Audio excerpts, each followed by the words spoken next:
5 quả này hình như quả dưa hấu sao nhỉ? Tiếp tục nào. 6 quả này. Tiếp tục đi.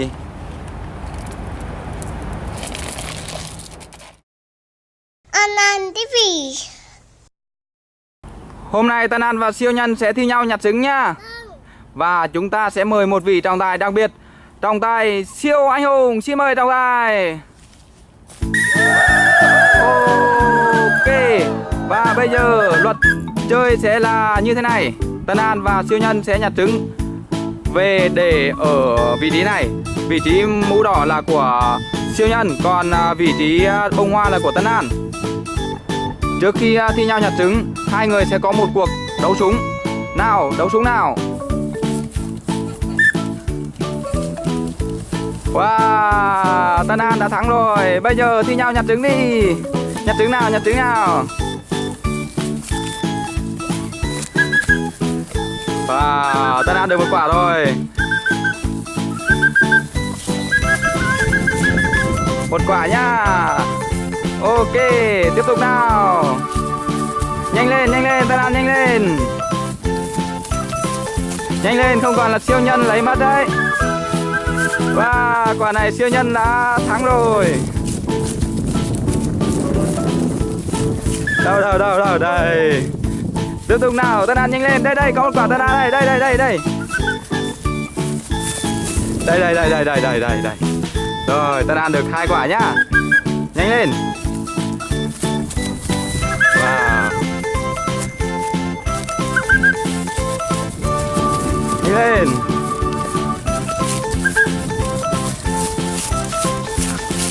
Có một quả thành trên cây kìa.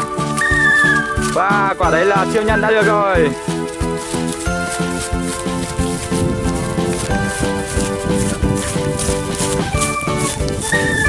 Và Tân An được 2 quả, Siêu Nhân được 2 quả nhá. Đây. Đây có một quả Tân An này. Đây. Wow, nhanh lên. Wow, Tân An được 3 quả rồi. Không biết Siêu Nhân mất tích đâu rồi đấy. Đây có một quả nữa này, Tân An này.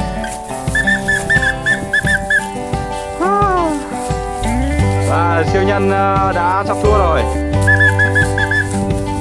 Đây, siêu anh hùng. Trọng tài hơi bị thiên vị Tân An đấy. Tiếp tục nào, quả nào đây. Wow, quả này Siêu Nhân đã thắng.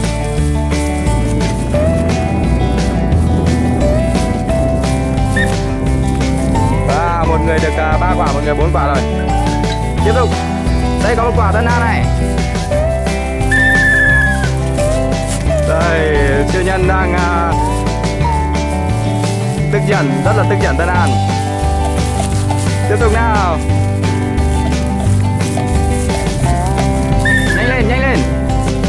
Nhanh lên, Tân An sắp thắng rồi. Ở đâu nữa.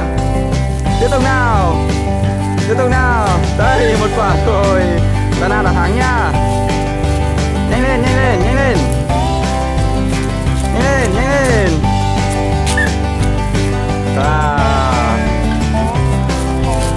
Còn một quả cuối cùng nữa. Nhanh lên. Và trọng tài thiên vị kìa. Nhanh lên. Siêu Nhân thua rồi. Và được mấy quả rồi. Đây, 2, 4, 6, 7 quả. Tân An được 7 quả nhá. Còn Siêu Nhân được mỗi 3 quả. Tân An thắng rồi. Ở đâu nữa? Wow, có một quả ở trên cao này. Bắn đi, hai người bắn đi.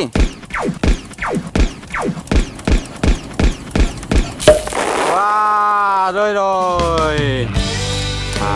Kèo này. Wow, rất là nhiều kèo luôn. Thế bây giờ Siêu anh hùng sẽ giúp Tân An lấy quả trứng này nhá.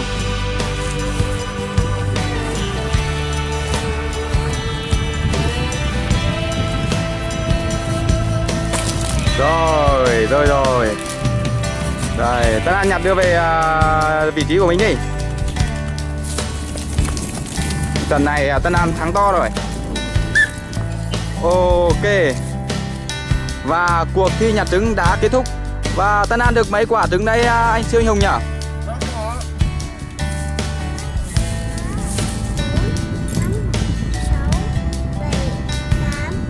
8 quả đúng không?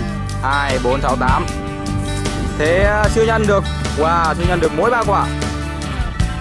Và bây giờ trọng tài Siêu Anh Hùng sẽ công bố người thắng cuộc nào. Và Tân An đã thắng cuộc với 8 quả trứng. Và Siêu Nhân được 3 quả trứng và khóc nhè kìa. Lúc nãy thi nhau nhặt trứng với Siêu Nhân là Tân An thắng cuộc nhờ. Thế bây giờ Tân An lăn trứng xuống để Siêu Anh Hùng bắt nhá. Ok, bắt đầu nào. Wow. Đấy, một quả này. Tiếp tục nào con.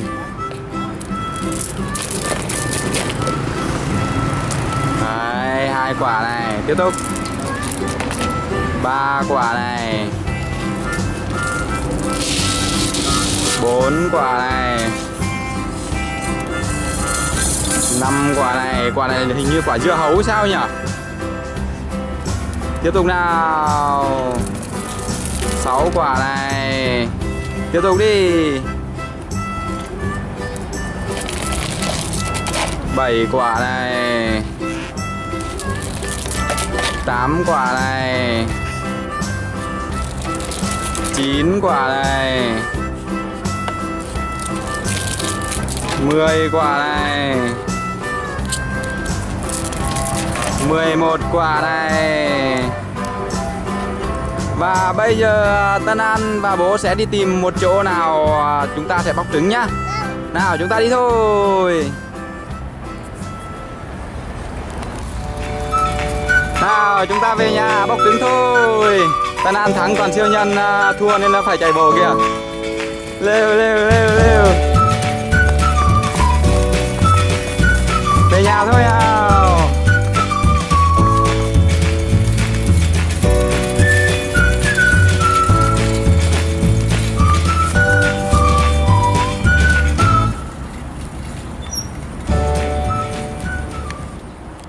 Nào bây giờ Tân An sẽ mở trứng nhá.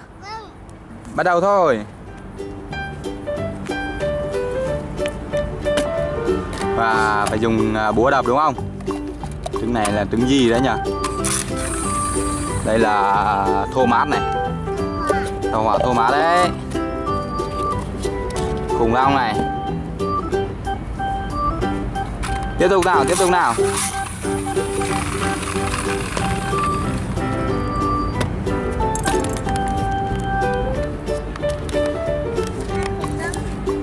Hai con khủng long à? Cho khủng long đứng đấy nhá. Tiếp tục đi con.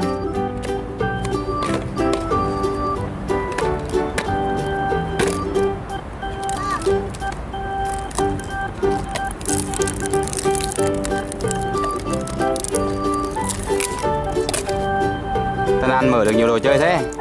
Có trong quả trứng này là có 5 quả trứng nhỏ nữa nhỉ? Tiếp tục đi. Siêu Anh Hùng và Siêu Nhân giúp Tân An nhá.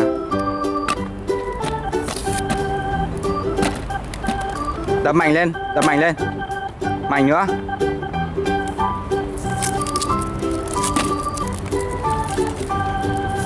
Và kẹo mút này. Nhiều kẹo mút thế nhỉ?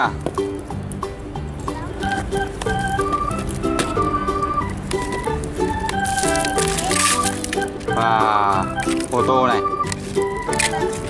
Ô tô này chạy được không Siêu Anh Hùng ơi?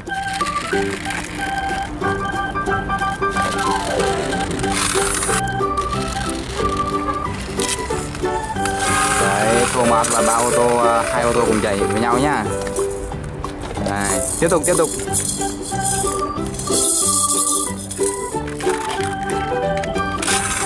Đây một cái con tàu nữa này. Thô mát hay sao nhỉ? Đúng rồi.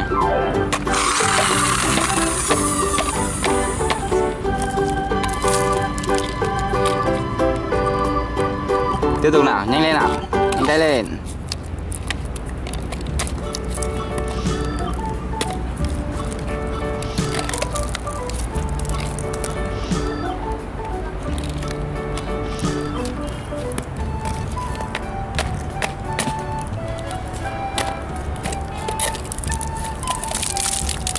Wow, nhiều kẹo thế. Tiếp tục đi.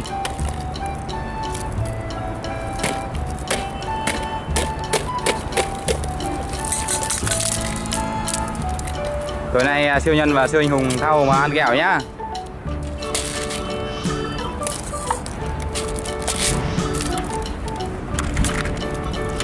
Này, ô tô này.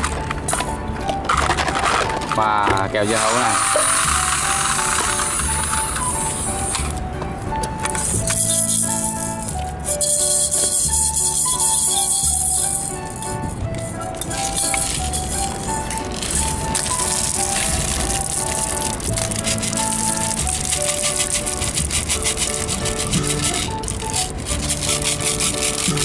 Thấy chưa? Ô tô này.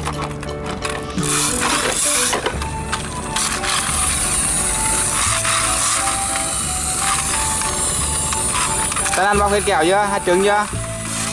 Thế có mấy quả trứng nhỏ nhỏ này bóc luôn đi. Xem ở trong này có cái gì nào.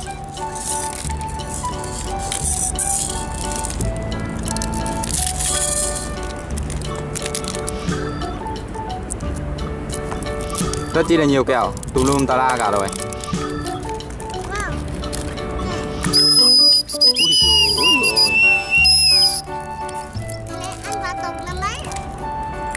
Thế à?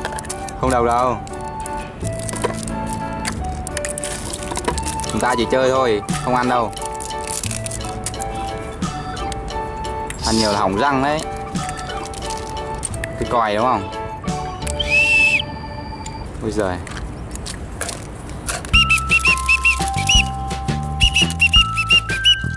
Thấy chưa? À, có cái kẹo dưa hấu nữa kìa. Và siêu anh hùng bóc được rất nhiều kẹo dưa hấu các bạn ạ. Đây nữa, kẹo gì đây? Hộp ra nhanh lên. Hồi hộp quá.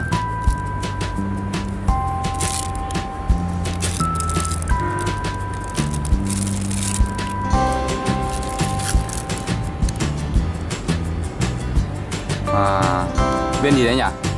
Kẹo sô cô la đúng không?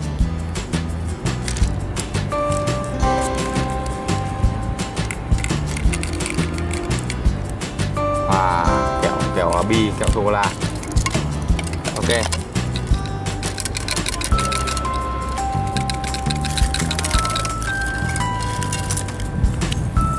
Hết kẹo chưa? Hết rồi à? Tân An và siêu anh hùng và siêu nhân đẩy xe đồ chơi vào tàu hỏa đi. Wow, chạy kìa.